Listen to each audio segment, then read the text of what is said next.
নিজের সংসারে প্রথম দিন বাসায় আসতে আসতে রাত বেজে গেছিল প্রায় 2টা 2:30টার মতো। তো বাসায় এসে তো আম্মা খাবার দাবার দিয়ে দিছিল, জাস্ট শুধু অল্প ভাত রান্না করছি, করে হচ্ছে খাওয়া দাওয়া করে শুয়ে গেছি। আর সকালবেলা ঘুম থেকে উঠতে উঠতে দুপুর হয়ে গেছে, মানে দুপুরের খাওয়ার সময় হয়ে গেছে। তো সকালবেলা আর খাওয়া দাওয়া হয়নি, ভাবলাম যে দুপুরে একবারে হালকা পাতলা কিছু রান্না করি, তারপর একসাথেই খাওয়া দাওয়া করি সবাই। আর এত অলসতা লাগতেছিল, রান্নাঘরে আমার যেতেই ইচ্ছা করতেছিল না। আসলে আরামে এসে থেকে কিছুদিন সময় কাটিয়ে আসার পর নিজের সংসারে এসে কিন্তু আর কাজ কাম করতে ইচ্ছা করে না।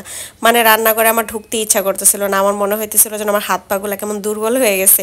মানে একদম কাজ কাম করতে ইচ্ছা করতেছিল না। আর বাসা বাড়ির এত করুণ পরিণতি দেখে তো পুরাই আমার মাথা ঘুরিয়ে গেছে। মানে কিছুদিন বাসায় ছিলাম না, আমি কিন্তু মোটামুটি গোছগাছ করেই রেখে গেছিলাম, কিন্তু তারপরেও এসে দেখি বাসার অবস্থা এত বেশি খারাপ।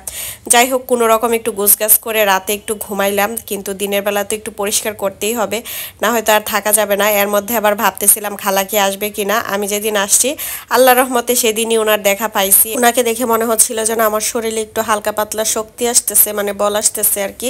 যাই হোক, তারপর দুপুরের জন্য রান্না বান্না করছি, আম দিয়ে ডাল রান্না করলাম। মনে হচ্ছিল অনেকদিন যাবত মিস করতেছি আম ডালটাকে, মানে অনেকদিন যাবত খাওয়া হয় না। আর বাসায় তেমন সবজিও ছিল না, তাই কই মাছ নামিয়ে নিছি, কই মাছটা একটু ভুনা করে নিচ্ছি। আর এখানে কই মাছের মধ্যে আমি কয়েকটা টমেটো দিয়ে দিছি। টমেটোগুলো হচ্ছে আমি যাওয়ার আগে আমার জামাই নিয়ে আসছিল, তো এভাবে রেখে গেলে তো নষ্ট হয়ে যাবে, তাই আমি কেটে একদম ডিপ ফ্রিজে রেখে গেছিলাম। তো এখান থেকেই বের করে দিয়ে দিছি। এভাবে টমেটো রেখে দিলে কিন্তু বেশ ভালোই থাকে, পরবর্তীতে খুব সুন্দর করে রান্না করা যায়। যাই হোক, তারপর গেলাম আমি একটু শখের বারান্দায়। আমার গিয়ে দেখি, দেখেন আমার বারান্দার কি করুণ পরিণতি। মানে একটানা বৃষ্টি হওয়াতে গাছগুলা একটু কেমন জানি হয়ে গেছে, কিন্তু বেঁচে আছে এটাই সবচেয়ে বেশি খুশি হয়েছি। যেহেতু বৃষ্টি হয়েছে, পর্যাপ্ত পানি পাইছে, রোদ ছিল না, এজন্যই হয়তো বা গাছগুলো এখনো ঠিকঠাক আছে, মানে বেঁচে আছে। আর এত সুন্দর ফুল ফুটছে, অনেকগুলা ফুল দেখে আমার মনটা একদম খুশিতে ভরে গেছে। দেখেন বাহিরের ওয়েদারটা দেখে কিন্তু বোঝা যাচ্ছে অনেক বেশি রোদ ছিল। তো যাই হোক, বারান্দার গবেষণা শেষ করলাম। তারপর আম্মা আসার সময় একটা কাঁঠালের বিচি দিয়ে দিছিল, সেগুলি একটু ভালো করে ধুয়ে নিছি। ধুয়ে একটু রোদে দিয়ে দিচ্ছিলাম শুকানোর জন্য, এভাবে রেখে দিলে তো এগুলো নষ্ট হয়ে যায়।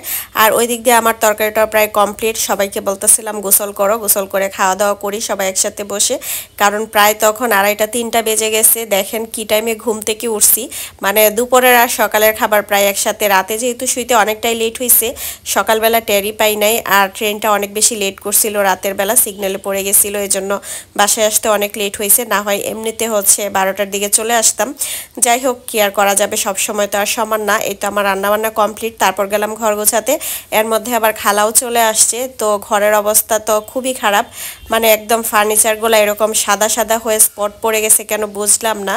হয়তো বা বর্ষাকাল, এজন্যও হতে পারে। সবগুলা ফার্নিচারে মানে দেখলাম যে এরকম একদম সাদা সাদা হয়ে আছে, আবার মোছা দিলেই চলে যাচ্ছে, মানে একদম আটকে আছে, এরকম না। তো যাই হোক, কি আর করা যাবে, বাসায় না থাকলে সবারই এরকম হয়। তো আমি সবগুলা ফার্নিচার মুছে নিতেছিলাম, আর খালা রান্না করে থালা বাসন ধুইতেছিল। আর এই তো দেখেন আমার বেডসেট টেবিলের অবস্থা একদম মনে হচ্ছে যেন সাদা সাদা শ্যাওলা পড়ে গেছে।